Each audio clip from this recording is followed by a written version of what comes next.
नमस्कार, आप देख रहे हैं कंट्री इनसाइड न्यूज का डिजिटल प्लेटफॉर्म और मैं हूं प्रियंका। इस वक्त की बड़ी खबर उत्तर प्रदेश से आपको बता दें, उत्तर प्रदेश में 20 नवंबर को ही विधानसभा के उपचुनाव की 9 सीटों पर वोट डाले गए थे, जिसमें आप योगी आदित्यनाथ का जादू चल गया है। जी हां, बिल्कुल ठीक सुन रहे हैं आप। उत्तर प्रदेश में इस वक्त 9 में से 7 सीटों पर बीजेपी जीत कर आ रही है। ये रुझान के द्वारा हम आपको बता रहे हैं, लेकिन यही रुझान धीरे धीरे नतीजों में भी आपको बदलते हुए देखे जाएंगे। वहीं समाजवादी पार्टी की अगर हम बात करें तो समाजवादी पार्टी की जीत सिर्फ 2 सीटों पर ही सिमट कर रह गई है।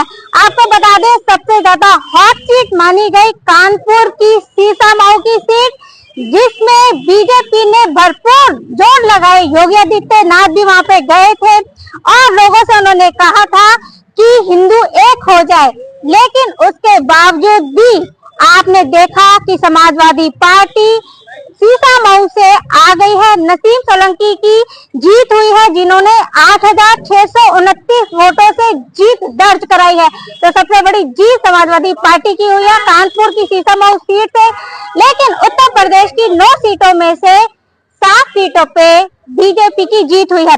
आपको बता दें कि वहीं झारखंड की 81 सीटों पे INDA की 50 और NDA की 30 सीटों पर जीत दर्ज हुई है। वही सबसे बड़ी जीत इस वक्त बीजेपी की महाराष्ट्र में हुई है।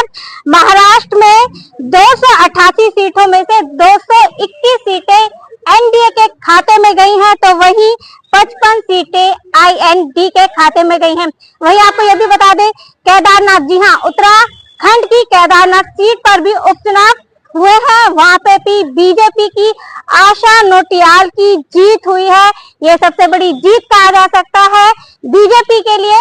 सबसे बड़ी बात यह है कि जहां झारखंड में बीजेपी को काफी हार हुई है, वहीं उत्तर प्रदेश, महाराष्ट्र में और खास तौर पर उत्तराखंड के केदारनाथ में बीजेपी की जीत हुई है। अब इसको हम इस तरह से भी देख सकते हैं, क्योंकि लोकसभा के जब चुनाव हुए थे उस वक्त समाजवादी पार्टी ने काफी हद तक जीत हासिल की थी और वहां पर योगी आदित्यनाथ के ऊपर ये सवाल उठ रहे थे कि आखिर इतने दौरे करने के बाद भी आखिर बीजेपी लोकसभा में वो चमत्कार नहीं दिखा पाई थी जिससे कि उम्मीद की जा रही थी कि योगी आदित्यनाथ जीतेंगे।